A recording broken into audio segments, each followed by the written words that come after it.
I would like to start with a small preamble, which is common sense rather than legal aspects. When you are considering, and I see two friends coming over who are in the very middle of renovation works, for example, what is the first secret, what is the first advice, what is the first tip? Exactly the same kind of things you would be doing in the UK. You're considering to do substantial works, it's very costly. In England, in Italy, like everywhere else, you would start contacting a renovation company, a construction company, asking for a quote. You know, this is the right thing to do. So you would know pretty much where you stand. Possibly you should contact more than one, so you will be in the position to compare. Step A. Step B. Once you're happy with the quote, in this country everybody is friendly, and I mean a lot of relationships seems to be based on informal contacts. And I see a lady who's smiling, but I mean it's a bitter smile there, because she experienced herself what that means. You know, it goes very fast. You know, changing these friendly terms to very bitter ones if you do not clearly set down a written agreement.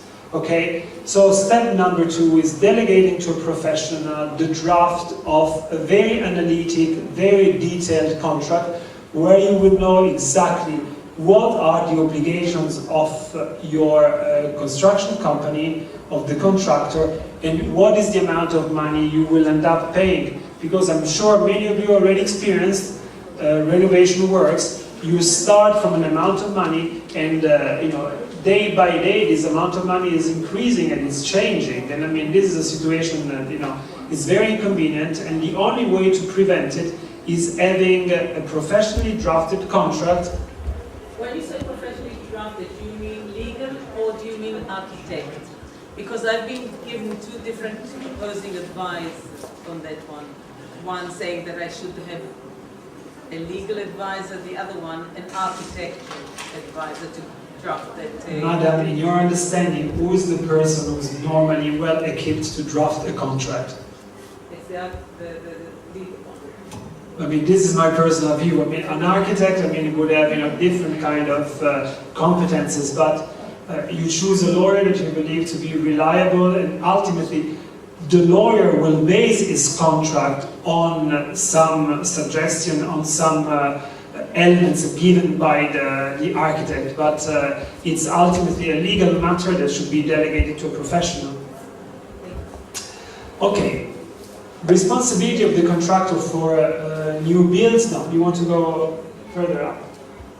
This is a good beginning, and this is what is clearly stated by the Italian Civil Code under Article 16667, paragraph 1. The contractor is responsible for defects and unauthorized variation of works. Okay, we will start from the so-called visible defects. What is defined to be a visible defect? A defect which appears so to the eyes of a person who has some common sense. Okay?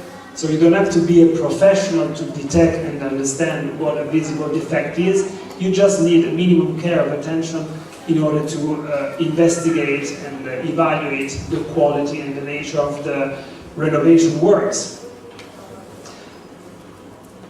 Let's make things simple. You are undergoing renovation works, you're instructed a renovation company, you have a quote, you have a contract. Another very important tip, whenever you sign this contract, obviously the contract will clearly take in consideration one important aspect, it's the payment. You don't want to pay everything up front. You know, you want to pay by installment while the works are progressing. I mean, you see the way the works are progressing and you pay accordingly. Because should something go wrong, I mean, you will basically take legal action against the contractor having money in your pocket and not chasing your own money, which is always a good advice in this country. Visible defects. Renovation is undergoing, you see there is something wrong, okay? The first thing you want to do, rather than opening some kind of debate with the construction company, it's very evident it's something badly made. You will highlight it. They will try to convince you that it is perfect, and I mean, you will never find a solution to this kind of topic. I've seen this 100 times. I've seen defects which would have been evident, to anybody, but the construction company suggesting that works are perfectly fine. So what is the first thing to do? It's obviously writing a letter of default. You involve your lawyer and you ask him to write a letter of default where the lawyer is clearly highlighting the defect, requesting the contractor to take full responsibility for it. This needs to be done within 60 days from the moment when you discover this defect. Okay? Within 60 days your lawyer has to draft and send out a letter of default. Then you will have